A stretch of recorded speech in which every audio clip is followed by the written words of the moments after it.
My name is Emily. I've been married to my husband, Jacob, for 11 years now. I've been a full-time housewife since we got married, raising our 2 boys. My husband works in construction, and many of his days consist of leaving early in the morning and coming home late. There were also times when he had to go to work, even on his days off, because he said he wouldn't make the deadline. As a result, I was mostly single-handedly responsible for raising our children. Our sons are 9 and 8 years old, both at an age where they're mischievous kids. Since they're boys, they're quite strong, and it was difficult to break up their fights. One day when I finally got the boys to sleep and was resting, my husband came home. "You're late again today. You must be tired." As usual, I spoke to my husband and started preparing his dinner. Normally, he would come to the dining table immediately, but today he didn't. When I looked at him wondering why, he was looking guiltily at me. Seeing him like this, I had a bad feeling, but kept calm and asked him, "What's up all of a sudden?" Without lifting his head, he said to me, "I really feel really guilty, Emily, and I'm sorry. The woman I cheated on you with is pregnant, so can we get a divorce?" Well, it seems that my hunch was right. I had been suspicious of my husband's recent behavior and had suspected he might be cheating on me. However, I didn't expect that the woman he cheated with got pregnant.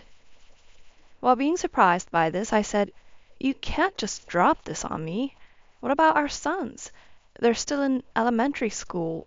How are we supposed to explain this to them?" I waited for his response, but he kept silent, looking down. Even though I tried to get him to talk, he remained silent and didn't move. Thinking this wasn't going anywhere, I suggested we talk the next day, as it was late, and went straight to bed. Then the next day came. It was a holiday, and the children didn't have school. Once I confirmed that the kids went out to play, I spoke to my husband. "About what you said yesterday. By saying she's pregnant, you mean you've been cheating, right?" "I'm really sorry. I know I did something wrong, but since she's pregnant, I guess I have to marry her. You're strong, Emily, and I'm sure you'll be fine even without me. You're a full-time housewife now, but I know you can raise our sons well even while working."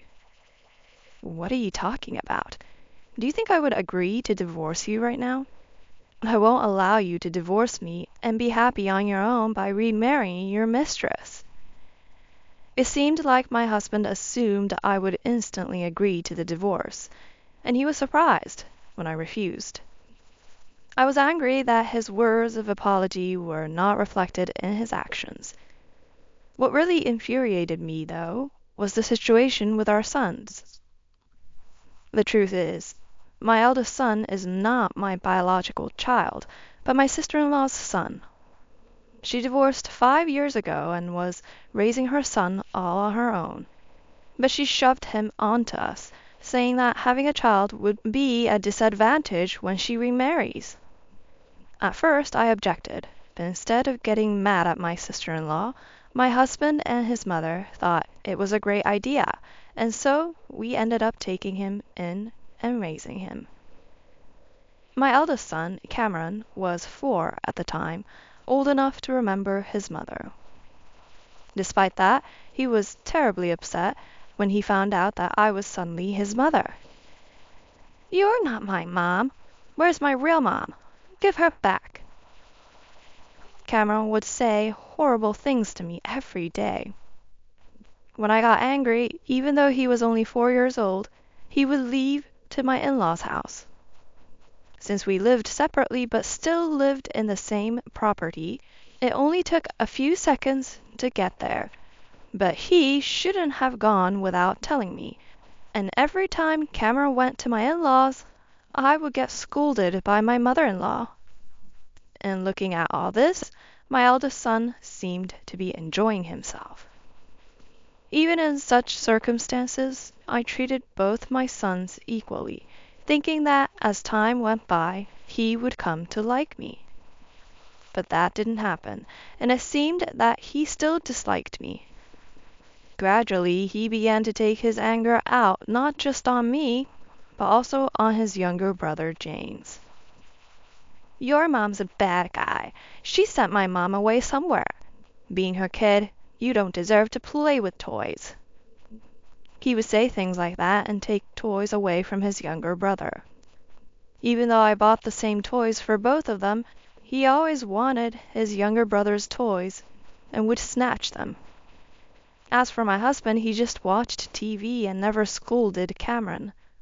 Rather, he would selfishly get angry at the kids, saying, "You're too noisy. We can't hear the TV." Of course, I understood that he was busy with work, but I always thought that he could at least help out a little. There's no way I could take care of two boys in this situation. That's why I insisted on taking only my younger son with me as a condition when divorcing Jacob. If we're getting divorced, I'm taking James with me. Cameron is originally your sister's child, isn't he? If I divorce you, he won't be my responsibility anymore. Isn't that a bit much? You've lived together for 5 years, and Cameron is very attached to you, Emily. Are you going to separate him from James, his little brother, whom he's very close to? Cameron is attached to me. The boys get along well. Are you seriously saying that? I was astounded at Jacob, who seemed to have no understanding of his own family situation. How can he say that Cameron is attached to me? As for the boys, it's not always Cameron's fault, but they argue every single day. Cameron is already strong now, and I don't think I'll be able to handle once he grows up. Anyway, if we divorce, I'm taking James with me. You can take care of Cameron. Then we can cancel out the child support. Okay. I've reached an agreement with Jacob. All that's left is to demand the division of property from Jacob. The next day, after sending the boys off to school, I decided to consult a lawyer and a private investigator immediately. In the discussion with the lawyer, since Jacob admits to his affair, I was told that I can definitely claim the division of property. The amount of the division of property will be determined by the evidence from the detective agency. I returned home and waited for a call from the detective agency, while steadily preparing for the divorce. 2 weeks later, the detective agency contacted me that the evidence was ready, and I arranged to meet with the person in charge of my lawyer. They only had to investigate twice, but the evidence was quickly gathered. Furthermore, it seemed that there were times when Jacob, Cameron, and the Mistress were all out together. Although I had agreed with Jacob that he would take Cameron, I was surprised that he was introducing his mistress to Cameron without my knowledge. As for Jacob's behavior, I have been thinking that he was coming home late because he was constantly working overtime, but it appears I was mistaken. Although I have some suspicions, I never thought he would continue his affair even after confessing it to me. Thanks to that, I was able to gather evidence, and now I can get a divorce in a way that's more advantageous to me. While looking at the evidence with my lawyer, we decided to send a certified letter to his mistress. That night, I showed Jacob the evidence from the detective agency and the certified letter prepared by the lawyer. I have solid evidence of your affair. I've also sent a certified letter to your mistress. If you agree to pay the division of property, I can grant you a divorce right now. Really? It's been a while since we talked about divorce. I was worried about whether we could really get a divorce, but I'm relieved. The division of property? What do you mean?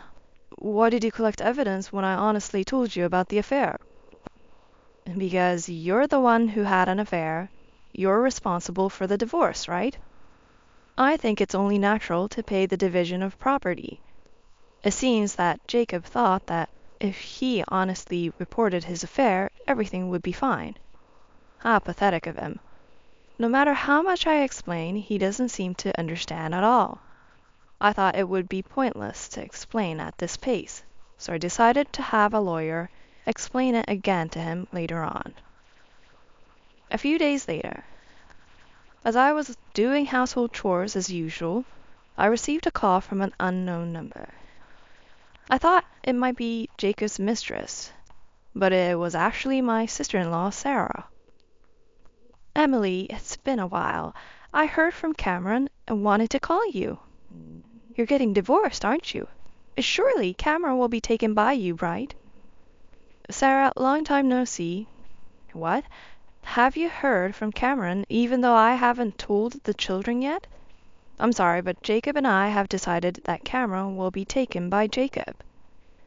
Oh, so that's why Cameron was crying.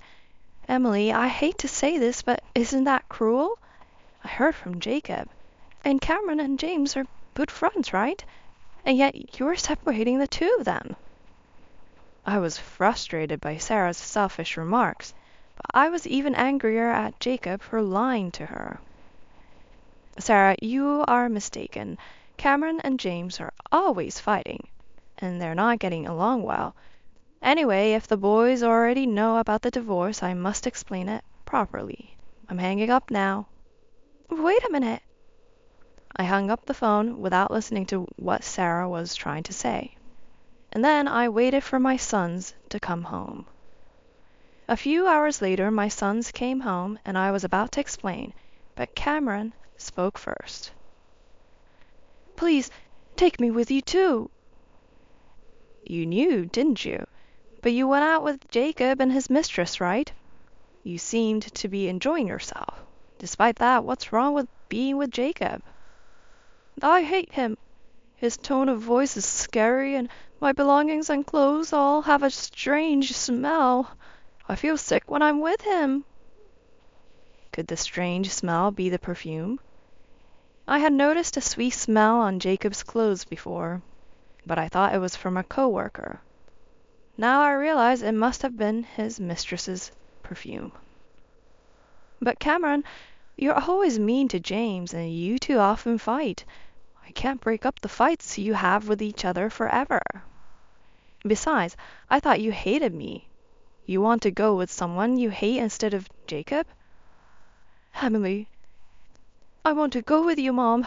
I regret what I've done before, and I promise I'll be good. Please. Cameron pleaded like that, crying. I was happy that he called me Mom for the first time. Mom, please, take my brother too. We'll be good, please. After hearing this from my sons, I had no choice but to agree.